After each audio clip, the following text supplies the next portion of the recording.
I will read the list of those countries that have done the sound and screen tests to prove that they're present.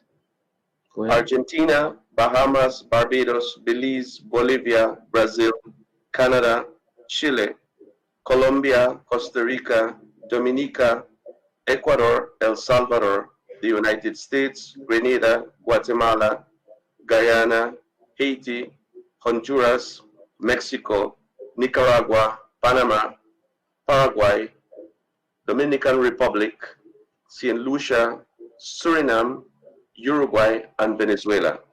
We have quorum, Chairman, and if you allow me, before we start, Chairman, I just want to inform delegations that in order to view the request list for the people who have asked for the floor, you can look on the right side of your screen at the bottom of the icons. There is one that says request list. You press that and all the entire list of those who have requested the floor will appear right there.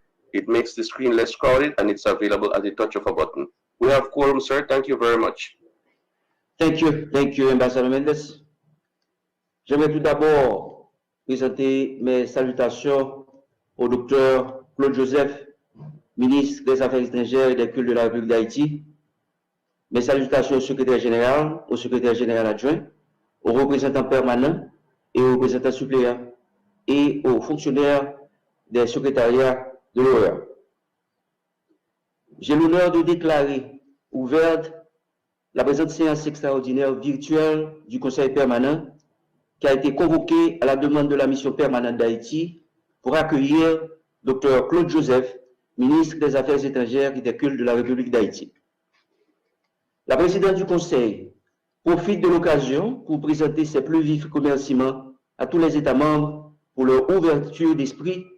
Leur fraîche collaboration a permis au Conseil permanent d'adopter du 16 avril à nos jours 3 résolutions, dont celle ayant permis l'élaboration du cadre normatif pour la tenue des réunions du Conseil sous ce format virtuel, ce qui rend possible la réunion d'aujourd'hui.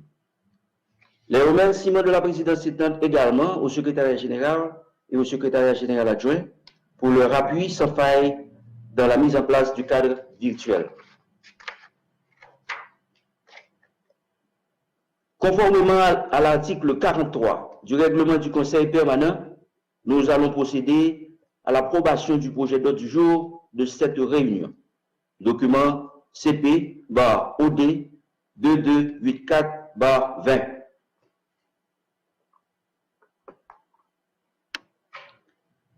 S'il n'y a pas de commentaires, nous considérerons que l'ordre du jour est adopté. Adopté.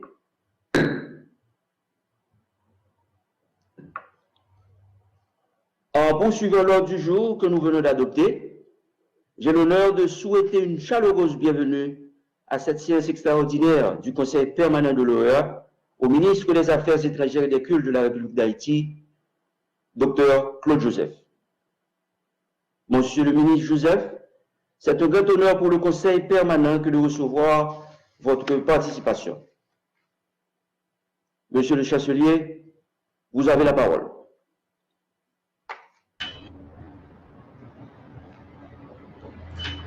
Monsieur le Président du Conseil permanent,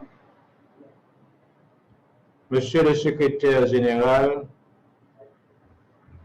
Excellences, Mesdames, Messieurs les représentants permanents,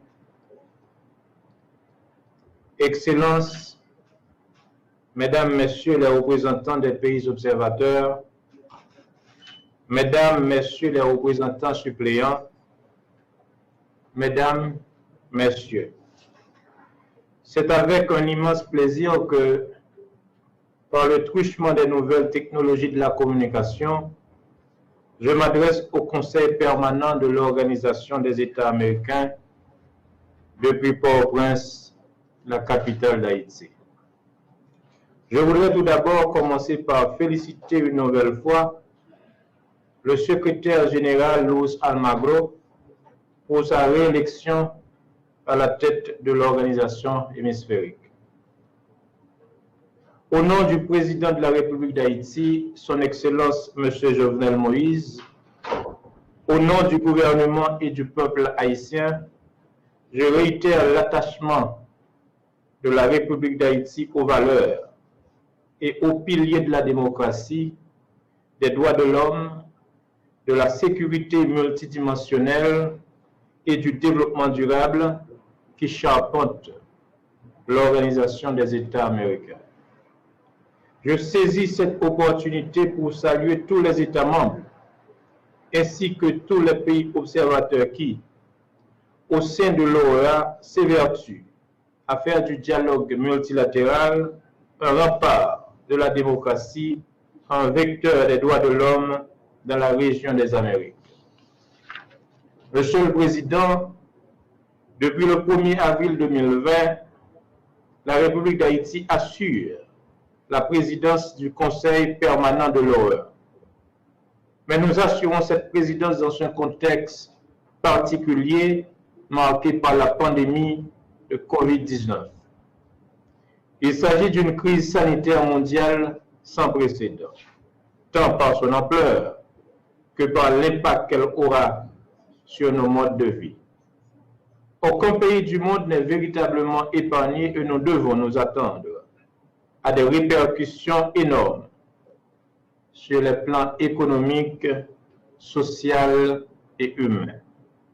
Voilà pourquoi, tout en remerciant nos principaux partenaires bilatéraux et multilatéraux, nous lançons un vibrant appel à une solidarité régionale plus forte et mieux ciblée au profit des peuples les plus vulnérables de la région. J'exhorte donc la région des Amériques à une plus grande solidarité. Au nom des valeurs communes qui nous unissent, nous devons faire fond pour combattre le coronavirus. Il va sans dire que l'OEA a son mot à dire et doit jouer son rôle de premier plan dans le dialogue multilatéral afin de fortifier les bases d'une réponse adéquate aux menaces et défis que pose la pandémie de COVID-19 pour notre région. Il y va en effet de la préservation des droits de l'homme au niveau de l'hémisphère, dans cette déclinaison en tant que droit à la vie, à la santé et au développement durable.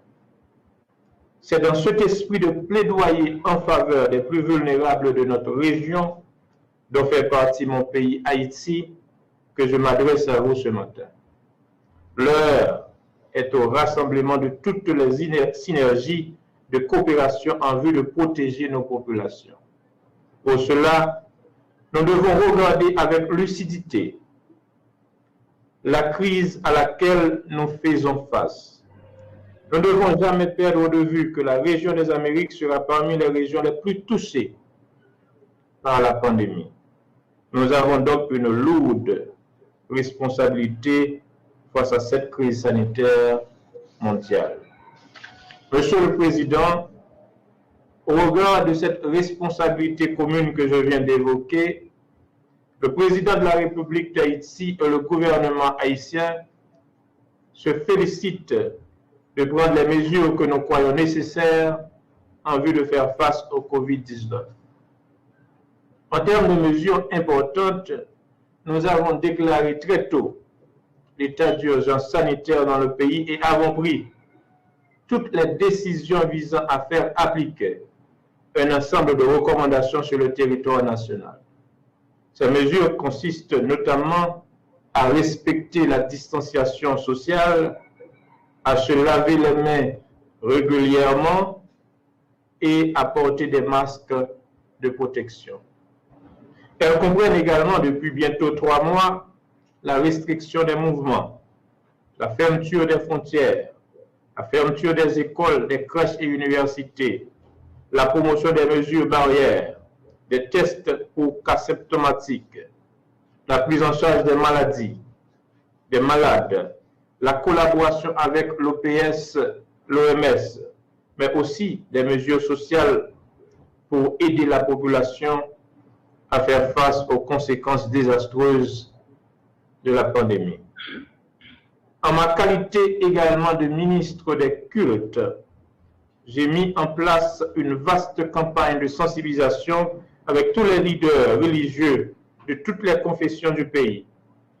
Et j'ai personnellement veillé à ce que dans certaines régions reculées du pays, les cultes soient dotés de matériel de protection comme les masques. Cependant, Haïti demeure encore l'un des pays les plus vulnérables de la région, même si la gestion gouvernementale a permis de limiter, autant que faire se peut, la propagation du virus. Monsieur le Président, nous nous félicitons du dialogue de haut niveau entre Haïti et la République dominicaine. Dialogue ayant pour objectif de conjuguer nos efforts autour de la nécessité de contrôler la pandémie sur l'île. Hier, le président Moïse et son homologue Medina de la République voisine se sont entretenus sur ce sujet. C'est une bonne chose que les deux pays s'entendent à travailler ensemble au niveau les plus élevés de leur État respectif. Je suis moi-même engagé dans un dialogue fructueux avec mon homologue de la République sœur, pour qu'ensemble, nous continuions à chercher les meilleures solutions au profit de nos deux peuples de l'île. L'administration haïtienne fait du dialogue et de la coopération entre les peuples de toutes les aires géographiques et de toutes les traditions un axe central dans la lutte contre la COVID-19. Et c'est en effet dans cette optique que le président Moïse a eu également des échanges fructueux avec son homologue du Madagascar, son Excellence M. Andry Rajoelina.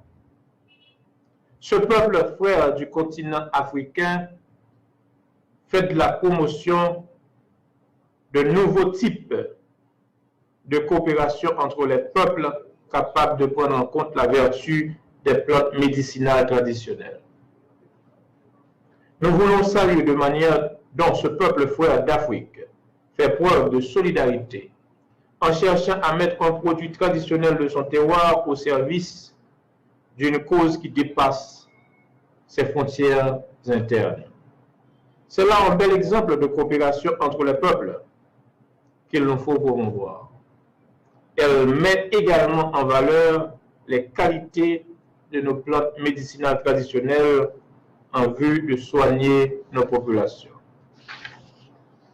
Monsieur le Président, la pandémie engendre donc et déjà des impacts socio-économiques. En effet, plusieurs domaines d'activité sont affectés. À titre d'exemple, la capacité du secteur agricole national à pourvoir le pays en produits de première nécessité est fortement réduite.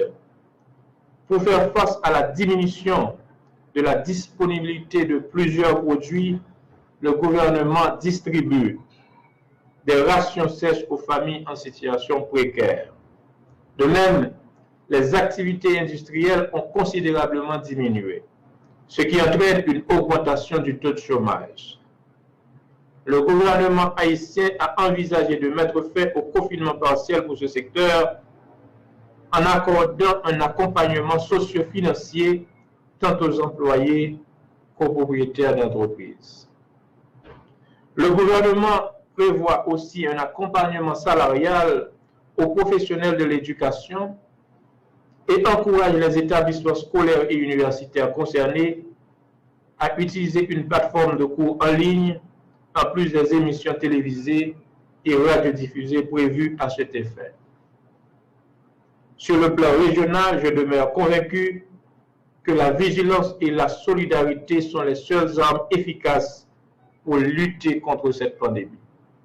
Ainsi, c'est de manière solidaire qu'il nous faut penser déjà à l'après-coronavirus, car les effets dévastateurs de la crise sur le plan du développement économique et social commencent à se faire sentir. J'aimerais profiter de ce cadre pour encourager une prise en charge collective et responsable de l'après-Covid-19. Une meilleure valorisation du pilier de développement économique au sein de l'organisation peut contribuer au renforcement des capacités de nos pays afin de mieux faire face à l'après-coronavirus. À cet égard, il me plaît de saluer les actions entreprises par le secrétariat exécutif pour le développement intégral. En termes d'opportunités, la COVID-19 a montré l'importance des technologies numériques dans le fonctionnement des systèmes économiques. Une coopération adéquate avec l'OEA pourra aider les États membres à renforcer leurs capacités en matière de technologie. L'impact économique sévère du coronavirus pour les pays de la région a été mis en évidence par les principales institutions financières. La présidente de la CARICOM, Mme Mia Motley, a fait des démarches auprès de ces institutions ainsi que des pays membres du G20 en vue de les sensibiliser sur cette question, tout en réitérant le plaidoyer réclamant l'accès au financement concessionnel au bénéfice des États membres de la CARICOM. Il me convient de renouveler ce plaidoyer appelant les institutions financières internationales et les autres partenaires techniques et financiers à prendre en compte la vulnérabilité comme autre critère servant à la classification des pays ayant accès au financement concessionnel. Il est également urgent de mettre en place des mesures visant à faciliter aux pays de la région l'accès à l'acquisition et au transport des équipements sanitaires, sans oublier la mise en œuvre de mécanismes d'accompagnement au profit des citoyens les plus vulnérables dans nos pays respectifs. Parallèlement à la gestion de la COVID-19, j'invite les États membres à se pencher sur le renforcement de la capacité de réponse de nos pays face aux catastrophes naturelles. La Caraïbe est particulièrement concernée par la saison cyclonique qui s'approche à partir du 1er juin. Les catastrophes naturelles qui se sont abattues sur la région au cours des récentes années ont montré combien il est urgent de consolider le système de protection civile et de secours interne de chaque pays ainsi que la coopération régionale en la matière. Monsieur le Président de la République d'Haïti, Son Excellence M. Jovenel Moïse, est à la 3e année de son mandat présidentiel. Ce mandat arrivera à terme le 7 février 2022.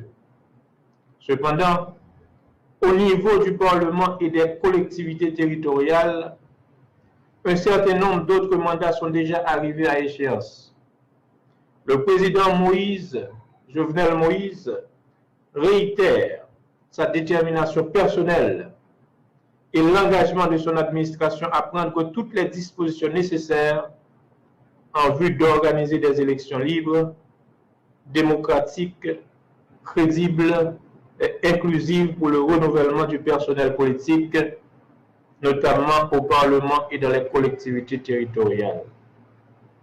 En ce sens, nous sollicitons d'ores et déjà l'appui technique de l'OEA avec la participation de nos principaux partenaires de la région en vue d'atteindre cet objectif.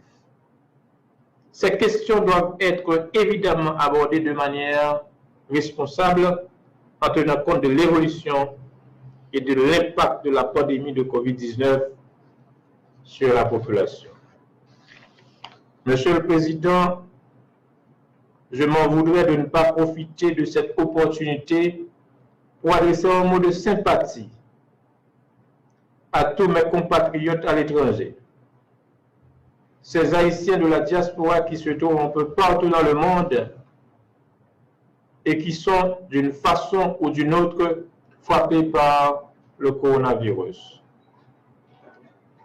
Je salue le courage de toutes celles et de tous ceux d'entre vous qui ont dû faire face à la perte de n'êtres chers et aux souffrances dues à la crise de la COVID-19. Je remercie une fois de plus tous les pays amis d'Haïti pour leur soutien. notre région a toujours su trouver la voie pour faire face aux pires difficultés. Mais à chaque fois, l'expérience nous enseigne qu'ensemble, nous sommes toujours plus forts. Je vous remercie. Merci beaucoup, Monsieur le Chancelier, pour votre brillant exposé. Maintenant, la parole est accordée aux coordonnateurs régionaux et aux autres pays qui veulent bien en faire usage.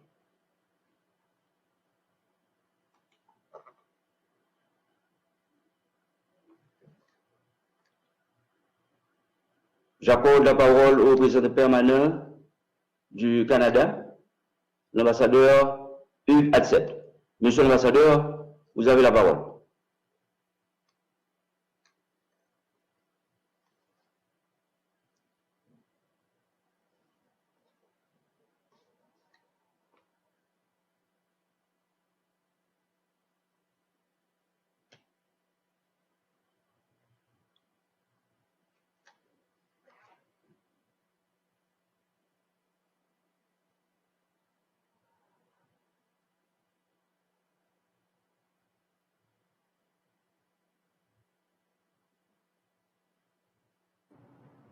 C'est pas l'ambassadeur.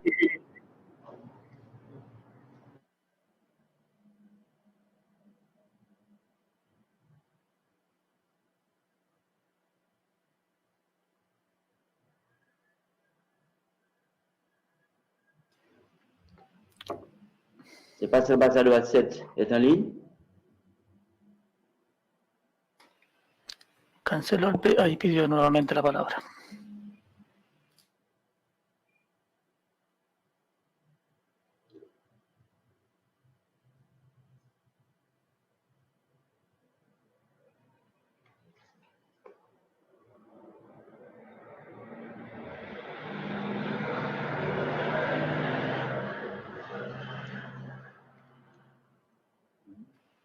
Creo que el embajador se está teniendo problemas de conexión.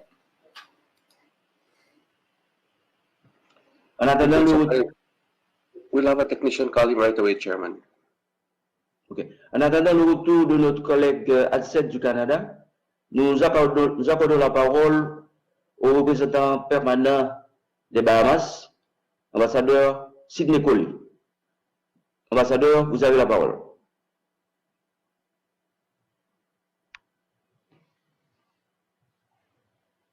Thank you, Chair. A very pleasant good morning to all. It's very good to see SG Almago, welcome, and ASG, who's always with us. Chair, as you are aware, the Bahamas and Haiti have had a long, friendly, historic relationship, in addition to being very friendly and close neighbors. And for that and other reasons, it is my pleasure to welcome Dr. Joseph, the Chancellor, and to commend him on his presentation. He has certainly shone a light on a number of important issues to countries in the Caribbean Sea, actually in the hemisphere, in this special time of COVID-19. And so, Chancellor, thank you so much for your address. I just want to briefly comment on one or two of the issues you raised, particularly the first one being concessional financing. It is going to be very important for small island developing states in the region who are fighting the pandemic. And once the borders are lifted and the countries are open for business, the economic and unemployment issues are going to hit us all at the same time. and we are going to be confronted with competition for the same sources. In that connection, it's going to be important that regional leaders coordinate strategies on how we access funding, particularly to the multilateral lending institutions and to friendly countries from Europe and Asia and elsewhere. I also note, Chancellor, you reference the Madagascar issue. I've been following that, and out of 190 something COVID infections, after using local medicine, I think they call it traditional medicine, a special medicine, they were able to reduce, to have more than 80% of the infections now out of the woods, and they are saying that they have not a single death.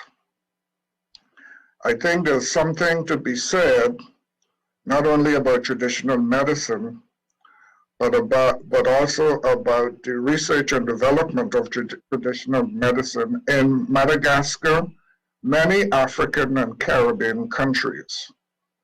But I believe that is an area where Caribbean countries and the region can benefit. And finally, I'd like to comment on the approaching hurricane season.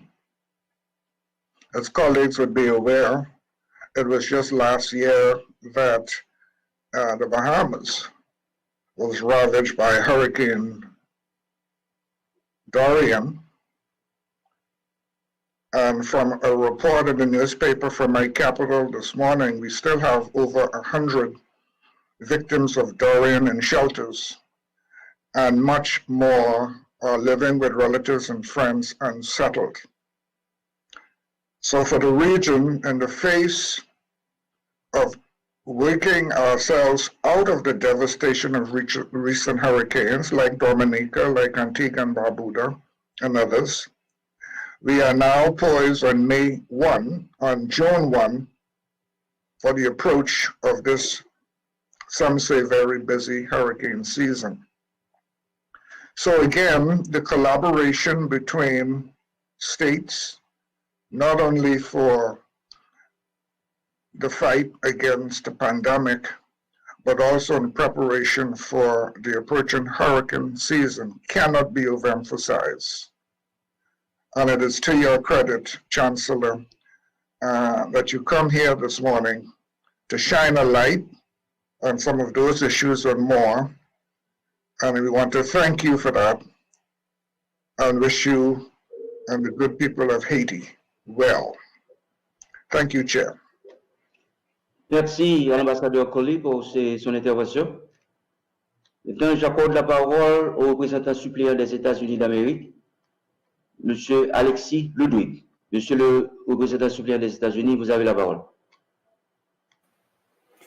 Good morning to all, and a special welcome for Foreign Minister Joseph here to the virtual OAS Permanent Council. And also congratulations to you, Ambassador Charles, for your steady leadership as chair so far in very difficult and challenging times.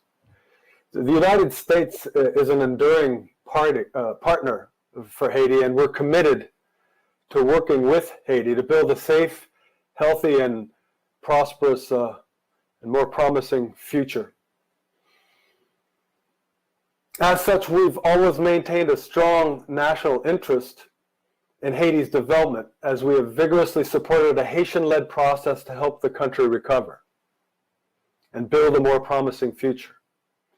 In terms of ongoing efforts to support the health of the Haitian people, U.S. assistance is working to improve access to basic health services, reduce maternal mortality rates, and raise child survival rates through support to a network of 164 basic health clinics. Additionally, the United States government interventions help maintain the HIV prevalence rate in Haiti at 2% for the past decade, and have helped make progress towards eliminating cholera with no confirmed cases since early last year. In the context of the current pandemic, the U.S. Agency for International Development in April announced $13.2 million to support risk communication efforts, improved water and sanitation, infection prevention, and COVID-19 case management laboratories, and more. The Center for Disease Control also announced $2.9 million to provide technical and financial support to the Health Ministry and National Lab for COVID-19 lab-based surveillance activities.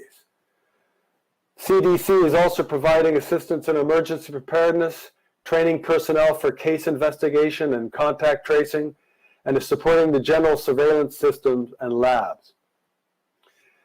Mr. Chairman, given Haiti's long-term efforts to promote good governance measures, the United States urges Haiti's political, economic, and civil society stakeholders to work together to ensure a functioning government capable of serving the Haitian people and responding to the country's pressing economic and social concerns.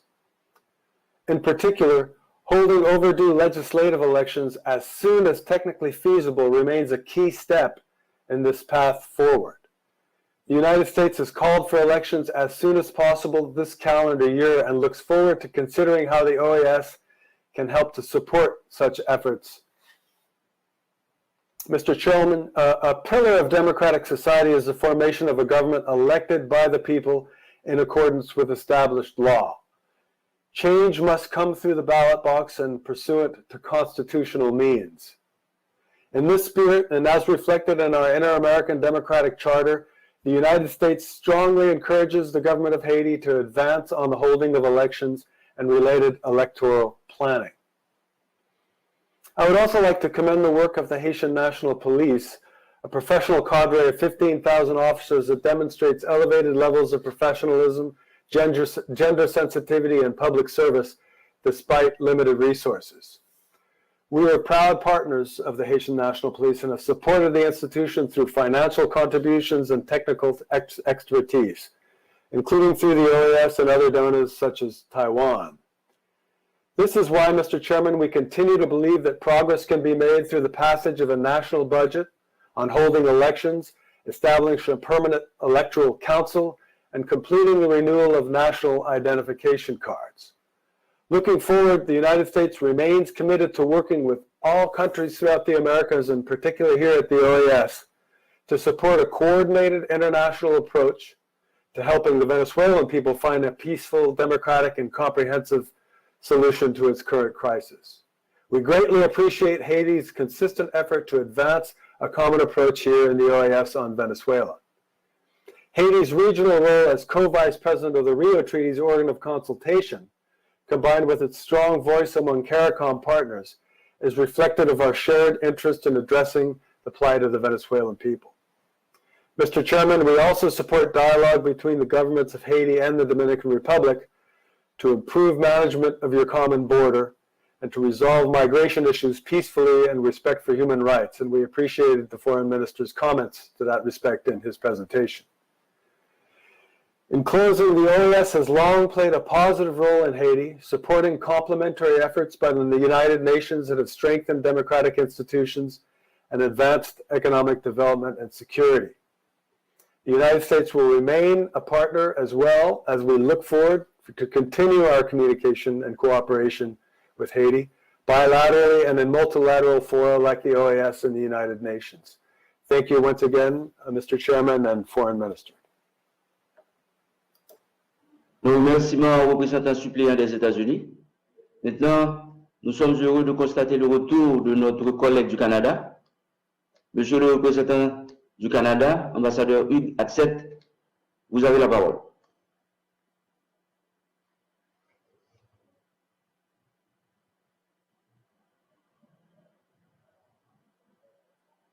Bonjour, chers collègues, et bonjour tout le monde.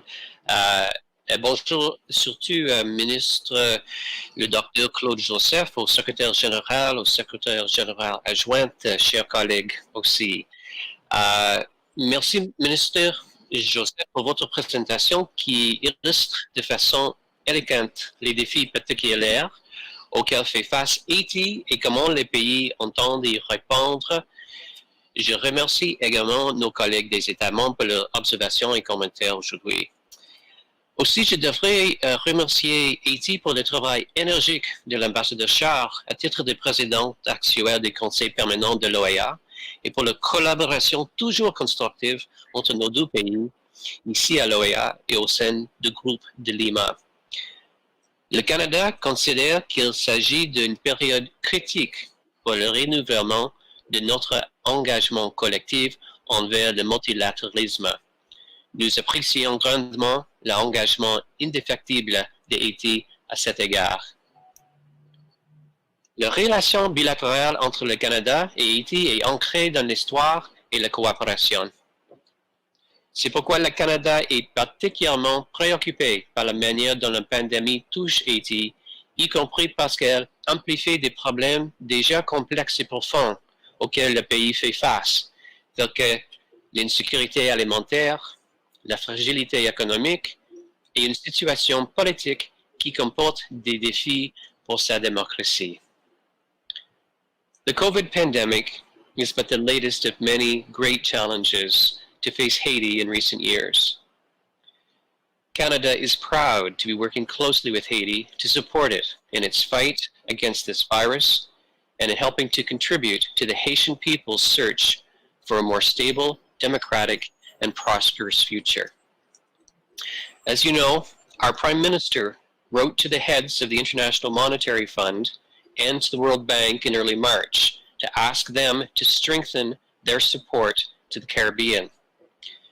We've engaged in further advocacy since the onset of the pandemic, notably asking both institutions to respond in an extraordinary manner, embracing creative and innovative approaches to address the unique vulnerabilities of Caribbean states such as Haiti. Canada is also currently contributing in various ways to the response to the pandemic directly inside of Haiti. Nous travaillons avec l'Organisation panaméricaine de la santé pour la livraison d'une aide vitale et immédiate à la région. Une somme sera réservée à Haïti pour ses besoins urgents et la relation spatiale qui existe entre nos pays. Nous comptons aussi avoir recours à notre Fonds canadien pour les initiatives locales et nous cherchons à réorienter notre programmation bilatérale existante pour mieux répondre à la pandémie. L'appui du Canada à Haïti vise principalement à soutenir le renforcement de son secteur de la santé par la protection du personnel, la capacité hospitalière, l'eau et les besoins sanitaires, l'achat de matériel tels que des blouses et des trousses de dépistage, de même qu'à aider Haïti à répondre à ses besoins en matière de sécurité alimentaire.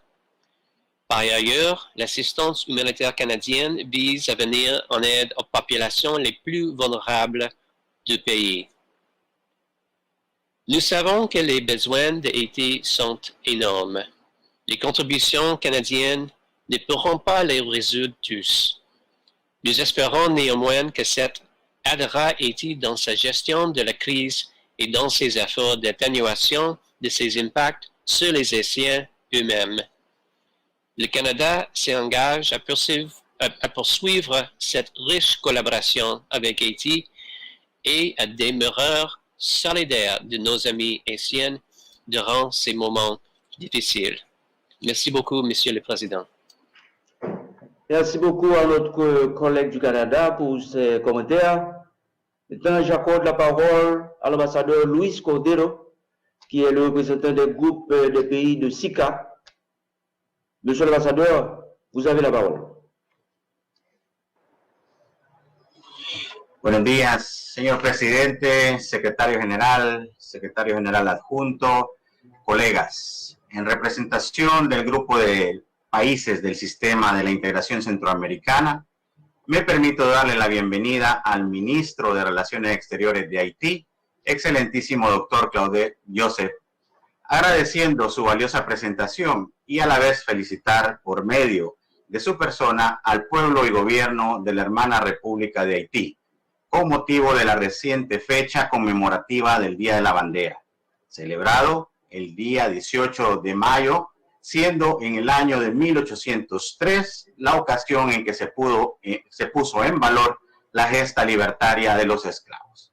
Señor presidente, en seguimiento al tema de la agenda del día de hoy, deseo hacer del conocimiento que el pasado 12 de marzo, de manera virtual, los jefes de Estado y Gobierno de Belice, Costa Rica, Guatemala, Honduras, Nicaragua, Panamá y República Dominicana, con el afán de hacer frente a la crisis generada por la pandemia del COVID-19, adoptaron el mandato de elaborar un plan de contingencia regional, el cual fue aprobado el 26 de marzo por los ministros de Relaciones Exteriores.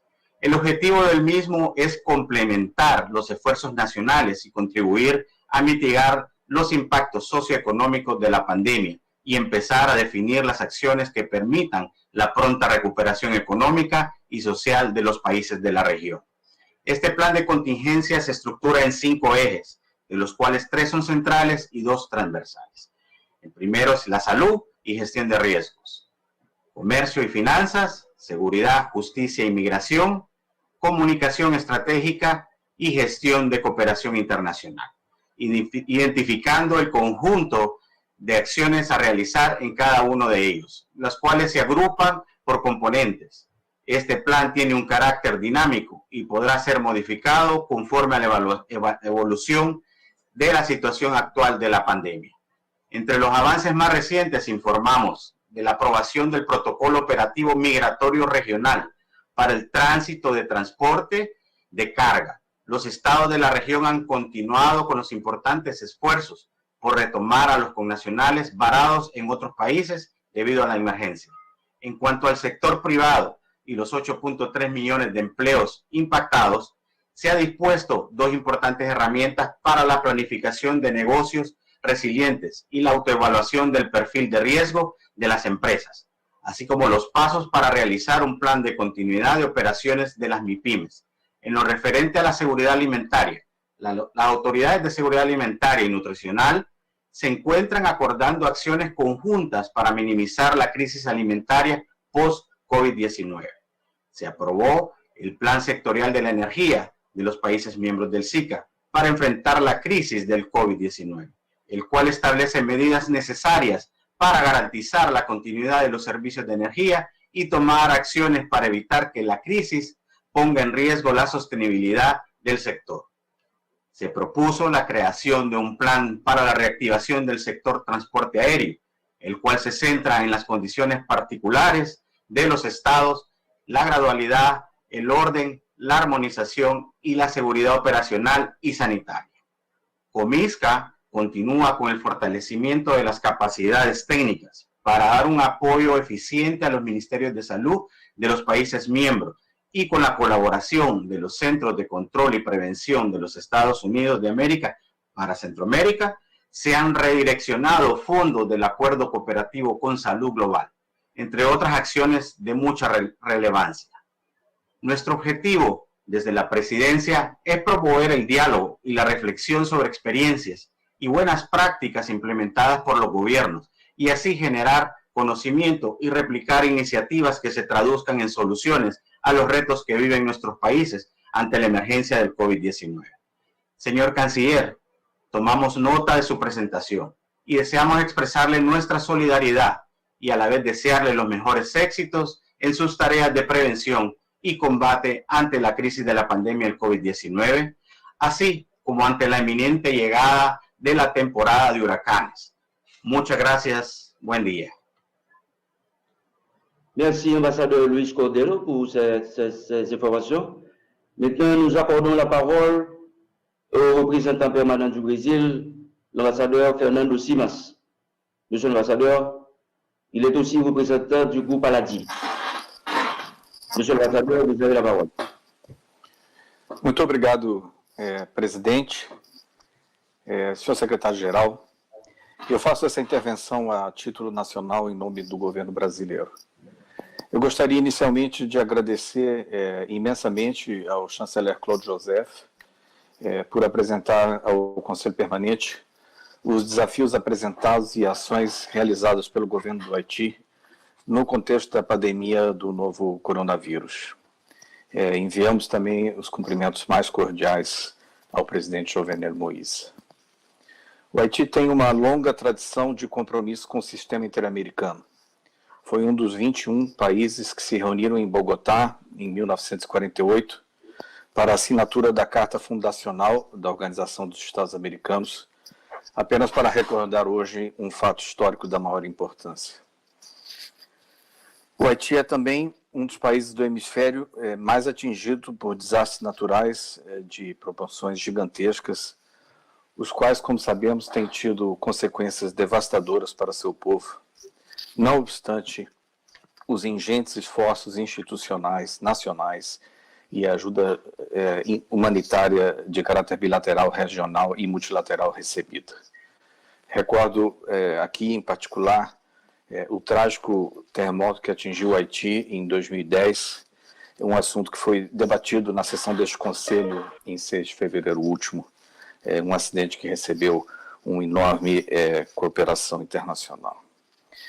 Senhor Presidente, no momento atual, é ainda mais importante que as diferentes forças políticas haitianas atuem conjuntamente para permitir o tratamento mais adequado possível das consequências da pandemia no país, deixando de lado suas eventuais diferenças. Esperamos que a instauração do novo gabinete ministerial, chefiado pelo primeiro-ministro Joseph Juto, possa trazer a tão necessária estabilidade política e institucional ao país, no contexto do combate à disseminação do novo coronavírus e da adoção de medidas para mitigar o seu alcance. Sabemos que os efeitos negativos da pandemia recaem de maneira ainda mais dura sobre segmentos vulneráveis de nossas sociedades, como são os trabalhadores informais, mulheres, idosos, pessoas LGBTI, portadores de necessidades especiais, evidenciando-se dessa forma desequilíbrios socioeconômicos pré-existentes. Além desses grupos, merecem especial atenção os migrantes haitianos em situação de vulnerabilidade em outros países, que também são afetados sobremaneira pela pandemia. Muitos estão retornando ao país sem o devido controle de saúde, além de estar em situação de desvalimento e sem perspectiva de fontes viáveis de renda. Senhor Presidente, ao longo dos últimos anos, Brasil e Haiti intensificaram importantes ações de cooperação por meio da consolidação de uma relação de parceria e de confiança. O Brasil tem uma genuína e fraterna preocupação com a situação no Haiti. Por isso mesmo participa de diversas discussões relacionadas àquele país, não somente na OEA, mas também em outros foros multilaterais. Somos membros do grupo ad hoc do ECOSOC, no âmbito das Nações Unidas, e membros do Core Group, que é o grupo de embaixadores que mantém reuniões frequentes e atua diretamente em Porto Príncipe. O relacionamento brasileiro com o Haiti também é lembrado pela atuação do Brasil no âmbito da missão de estabilização das Nações Unidas no Haiti. Quase 40 mil militares brasileiros passaram pela MINUSTAH entre 2004 e 2017, fazendo do Brasil o maior país contribuinte de tropas para aquela missão. Durante todo o período, o componente militar da MINUSTAH esteve sob o comando de oficiais generais brasileiros. O Brasil mantém igualmente uma ampla agenda de cooperação técnica com o governo do Haiti, com particular destaque para as áreas de saúde e de formação profissional. Atuamos também em outras frentes de assistência humanitária para o alívio do estado de emergência que foi provocado pela passagem do furacão Matthew em outubro de 2016. A questão da migração haitiana ao Brasil igualmente vem merecendo a atenção do governo brasileiro. Prova disso é que em 2018, dando seguimento à política migratória que foi adotada desde o ano de 2012, o governo brasileiro decidiu atribuir a cidadãos haitianos e apátridas residentes no Haiti tratamento prioritário para fins humanitários, passando a conceder-lhes visto temporário e autorização de residência por até 2 anos em nosso país. Em maio de 2019, o Brasil doou ao Haiti, em iniciativa coordenada pela Agência Brasileira de Cooperação, 7.000 doses de vacina antirrábica humana, fornecidas pelo Ministério da Saúde, em resposta à solicitação do governo haitiano. Atualmente, no contexto da pandemia da Covid-19, estamos explorando novas avenidas de assistência humanitária para o Haiti, a exemplo da revisão de parte das atividades de projeto de capacitação hospitalar, com vistas a incluir ações ligadas ao combate ao novo coronavírus. Senhor presidente, registramos com satisfação que um conjunto expressivo de países além do Brasil oferece e trabalha em diferentes tipos de ajuda e diferentes canais de ajuda ao Haiti. Celebramos ainda a abertura de linhas de crédito específicas de diferente envergadura por parte do Banco Mundial, do Fundo Monetário Internacional e do Banco Interamericano de Desenvolvimento, uma atividade que teve particular apoio da direção do Brasil naquelas instituições financeiras. E também nos últimos anos o Haiti vem sendo um importante parceiro do Brasil e de outros Estados-membros de nossa organização na defesa da democracia no hemisfério, como ficou claro na sessão extraordinária deste Conselho, realizada em 14 de maio, que abordou o tema da resiliência democrática nas Américas. Em momentos críticos como o que estamos vivendo, o Haiti segue apoiando a promoção dos valores e princípios democráticos em nossa organização. Senhor presidente, a OEA e os Estados-membros devemos estar dispostos a avaliar formas adicionais de cooperação para o enfrentamento da pandemia no Haiti, no limite das possibilidades de cada um, caso assim seja solicitado pelo governo haitiano. Temos a sincera expectativa de que o governo haitiano saberá identificar as necessidades mais prementes do seu povo neste difícil momento pelo qual passa todo o nosso continente, em um marco de estabilidade e de fortalecimento das instituições democráticas nacionais haitianas. Muito obrigado, senhor presidente. Merci beaucoup à notre collègue Bill. Merci beaucoup, ambassadeur. Maintenant, nous allons accorder la parole au représentant permanent de la République bolivarienne du Venezuela, l'ambassadeur Gustavo Tarre. Monsieur l'ambassadeur, vous avez la parole.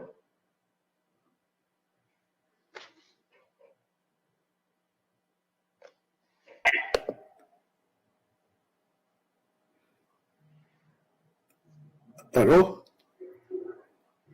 On vous écoute, ambassadeur. On m'écoute. Et la caméra marche aussi ou non? Pleinement. On vous voit. Parfait. C'est clair. Essayez de réajuster.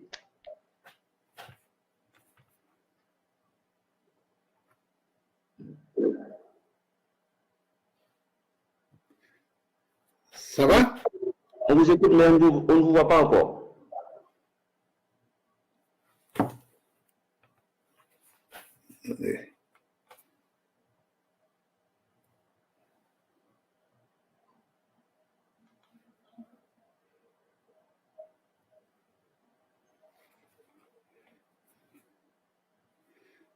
Dans ce cas, Président, je crois que le mieux, c'est de parler, même si vous ne me voyez pas. Allez-y, c'est mieux de vous voir, mais voix nous est familière. Allez-y. Señor Presidente del Consejo Permanente, señor Ministro de Relaciones Exteriores de la República de Haití, señor Secretario General Adjunto, señores y señoras, representantes permanentes y alternos. Mi delegación desea agradecer la presentación realizada por el Ministro de Relaciones Exteriores de Haití, Dr. Claude Joseph, sobre la situación del COVID-19 en su país. Respaldamos el llamado a la solidaridad hemisférica que usted acaba de hacer, señor ministro, así como la transparencia, la serenidad y la manera ejemplar con la que su gobierno ha enfrentado esta crisis. En este sentido, nos unimos a las felicitaciones expresadas por el Grupo de Consulta para Haití del Consejo Económico y Social de la ONU, conformado por un gran número de Estados miembros de esta organización, Creemos que la respuesta del gobierno de Haití ha sido esencial en el intento por combatir la propagación del COVID-19. Lamentablemente, una situación que parecía estar bajo control parece empeorar rápidamente. Estamos especialmente preocupados por las circunstancias en las cuales el virus golpea a Haití, un país que cada vez que parece estar recuperándose de una crisis es golpeado severamente por una nueva. La situación se hace más preocupante si tomamos en cuenta el daño que la paralización económica va a causar a Haití, tal como lo ha señalado el ministro, y compartimos su preocupación ante la próxima llegada de la temporada de huracanes en el Caribe. Existe el riesgo de que la actual crisis en nuestros dos países, señor ministro, pueda convertirse en una epidemia de gran escala, seguida de una crisis humanitaria de proporciones no imaginables. En estos tiempos en los cuales la mayoría de las economías del mundo se han visto diezmadas por la crisis que enfrentamos, no podemos permitir que la solidaridad y la ayuda se hagan escasas. El camino, como siempre, debe ser el de la solidaridad y la colaboración. Monsieur le ministre, la solidarité d'Haïti envers le Venezuela a été une constante historique depuis l'appui donné par le président Alexandre Pétion à nos luttes pour l'indépendance. Cette solidarité s'exprime aujourd'hui à travers le soutien que notre retour à la démocratie a reçu du président Moïse et de son gouvernement. C'est pourquoi nos remerciements et notre solidarité en ce moment difficile sont une priorité pour le président Juan Guaidó. Merci beaucoup, Monsieur le Président. Merci beaucoup à notre collègue de la République bolivarienne du Venezuela. Maintenant, nous accordons la parole à Noël Lynch, président du groupe d'ambassadeurs des pays de la CARICOM. Monsieur l'ambassadeur, vous avez la parole.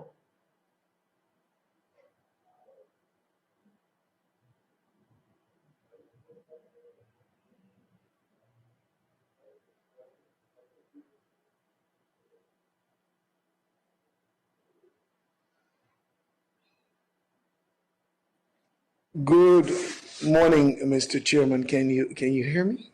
Loud and clear. Thank you. Good morning to all, to the Secretary General, of course, the Assistant Secretary General, and to you, Mr. Chair, and to compliment you on the way you have chaired and handled this committee since you've taken office. I also want to salute and compliment you, Minister Joseph, for the informed presentation that you have made to us this morning. Haiti continues to be a valued member of the CARICOM grouping, and of course we are always in the vanguard of seeking to ensure that there is continued development in Haiti. I want also to reiterate and to endorse many of the issues that you've put on the table this morning. The first and foremost, that it is critically important to be reminded that even within the midst of all of the challenges, social and economic challenges that the nation of Haiti, that the Republic of Haiti has had, that Haiti at this time comes to remind us of our values and our commitment to democracy, even in this charged and difficult time. I want to reiterate your statements on the multilateral dialogue on human rights and its importance at this time, particularly during this global pandemic. The matter that hemispheric solidarity and strength are critical weapons in this fight, in this battle, and that we need to continue to observe shared values and strengths, because that's the way we will get through this pandemic. COVID-19's impact, as you have said, has been most felt within this hemisphere, and particularly so amongst small developing countries like our own. And therefore, only vigilance, and solidarity are going to get us through this. Initially, I want to endorse your exhortation that the collective responsible awareness must be at the forefront of how, and transparency must be at the forefront of how we deal with this particular pandemic. Mr. Chairman, in that regard, I wish to take this opportunity to remind all of the membership of this organization that we can have no democracy without development. No democracy without development. And therefore, Mr. Chairman, in that regard, first and foremost, our first responsibility as it relates to this particular crisis is to look after the rights of our people. Any temporary measures that are meant to prevent the spread of the disease by restricting movement, mandating the wearing of masks, or barring large social gatherings must be directly related to the pandemic and must be temporary. Mr. Chairman, as well, it is important that we remind everyone that this virus is now infecting people who cannot afford to miss work or telecommute, people who are at the front line of everything that we do and everything that we respect daily. Grocery store employees, delivery drivers, construction workers. Mr. Chairman, air travel has been shut down, and many of the spikes we are seeing in many of our countries, whether developed or underdeveloped, are in nursing homes, are in jails and prisons, factories, and people tied to essential industries. Mr. Chairman, containing this outbreak is no longer a question of just some measure of social responsibility, but of personal responsibility on all of our parts. Mr. Chairman, the full story of this pandemic has not been written as yet, but there is a disproportionate number of Black and brown people who are bearing in part a direct result of this pandemic because of their overrepresentation in professions where there was exposure, and of a racial gap in wealth and income that has left them more vulnerable to be laid off, Mr. Chairman, because they are overrepresented in this ban. And they are among the essential, the unemployed, and now they are those who are mostly losing their lives. Mr. Chairman, these are people who, in many instances, are not given the basics that they need to do. And these people, Mr. Chairman, whether it is distancing inside plants, not wearing masks, these people are people who eventually are apprehensive about even raising these issues because they are apprehensive about being fired. They cannot easily find a job, and, even if they express their concerns. Mr. Chairman, therefore, I want to reiterate and echo the sentiments that has come from the chairman of the CARICOM Group, the Honorable Mia Motley, the Prime Minister of Barbados, that our first commitment in this fight is to our people's health and protection. That must be our first fight. Now, although the story has not yet been written, economists are in near unanimous agreement that the safest path towards reopening economies, particularly those who are tourism-dependent economies, requires building the capacity to contain the virus before reopening our economies, precisely because new waves of deaths will drive citizens back into self-imposed isolation, destroying the consumer spending power that we seek for economic growth. I implore you, therefore, Mr. Chairman, again, and all of our members, that collective solidarity in response to this virus at the health level first remains our most potent weapon in this battle. Mr. Chairman, I also remind members and those of us, again, who are tourism-dependent economies, that the hurricane season is upon us. And therefore, anything that we do must also focus primarily on how we deal with that particular crisis. Mr. Chairman, Haiti remains a critical and important member of our community, and therefore, I again, Mr. Chairman, salute the minister and assure him that CARICOM stands ready to assist Haiti in any way that it can. I'm obliged to you. Merci beaucoup, ambassadeur, de vos commentaires. Maintenant, j'accorde la parole à la représentante du Mexique, l'ambassadrice Luz Elena Baños. Madame l'ambassadrice, vous avez la parole. Muchas gracias, señor presidente. La delegación de México ha escuchado con atención la presentación del señor ministro de Relaciones Exteriores de la República de Haití, país hermano con el que México mantiene relaciones diplomáticas desde 1929 y con el cual desde hace años, en particular desde el terremoto de 2010, ha desplegado relevantes esfuerzos de cooperación para estrechar los vínculos de amistad que unen a nuestras naciones y fortalecer el desarrollo de sus instituciones nacionales y sus políticas públicas. Mi país, con una visión de sostenibilidad de largo plazo y de solidaridad entrañable, ha acompañado a Haití en momentos importantes de su vida institucional con el desarrollo de proyectos de cooperación en diversos ámbitos como la educación, la salud, la agricultura, el reforzamiento de capacidades de la función pública y la creación de infraestructura física.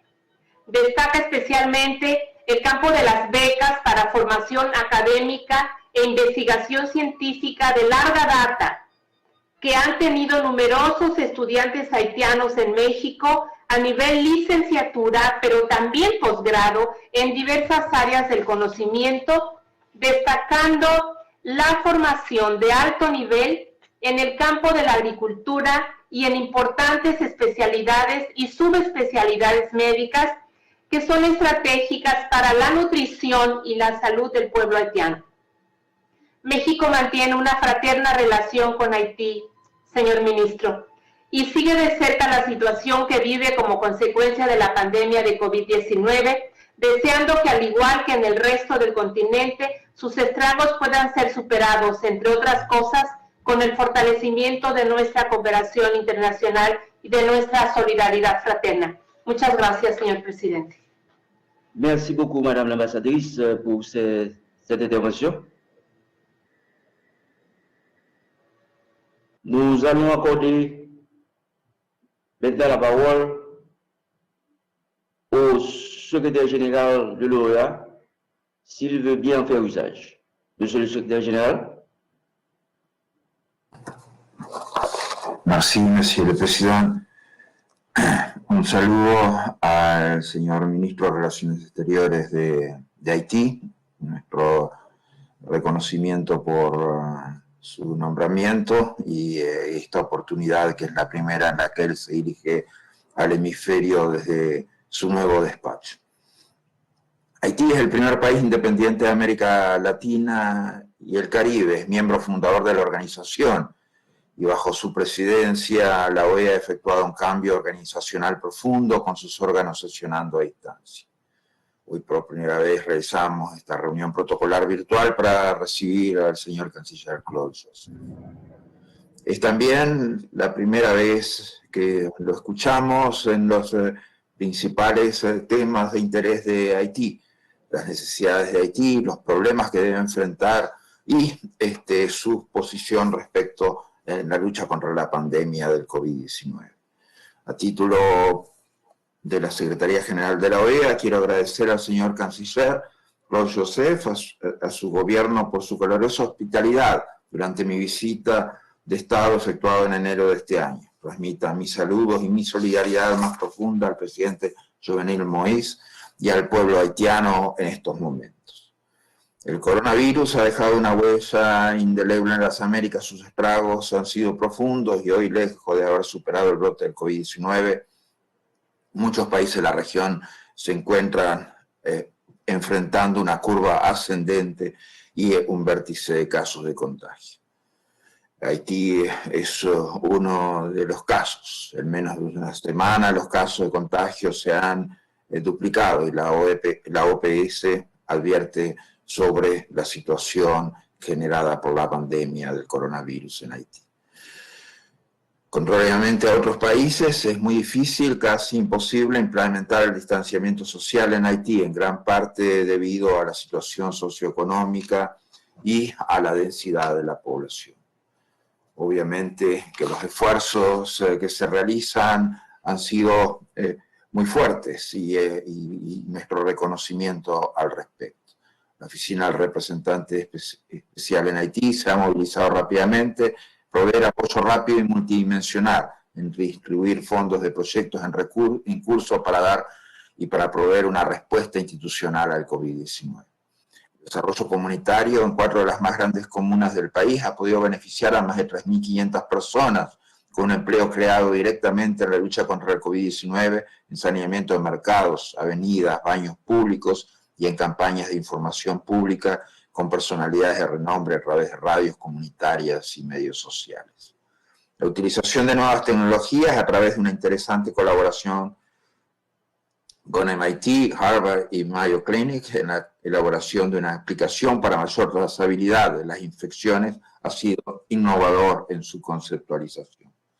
También destacamos las mejoras dentro de nuestras posibilidades del centro llamado Hotline COVID en Haití, así como la capacitación de numerosas entidades de la sociedad civil para una mejor comprensión de cómo el sistema interamericano y particularmente la OEA está respondiendo al coronavirus. Creemos firmemente que la respuesta tiene que tomar en cuenta su dimensión socioeconómica, ya que los retos son numerosos.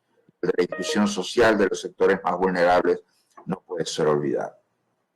Nuestro enfoque se basa en los logros de gobernanza democrática que le ha costado tanto a Haití, normas y pautas que tienen que ver con una mayor probidad de las personas que son elegidas para ocupar cargos públicos, transparencia de sus instituciones y, en definitiva, en resultados basados en evidencia, en ejercicio de instituciones democráticas hacia un pleno y efectivo beneficio de la población. Por eso que nos hemos embarcado junto al gobierno de Haití en su lucha contra la corrupción y por eso reiteramos nuestro llamado a los países miembros y observadores a apoyar nuestra iniciativa en Haití. Nuestro proyecto de lucha contra la corrupción tiene que ser financiado a la altura del desafío que se tiene.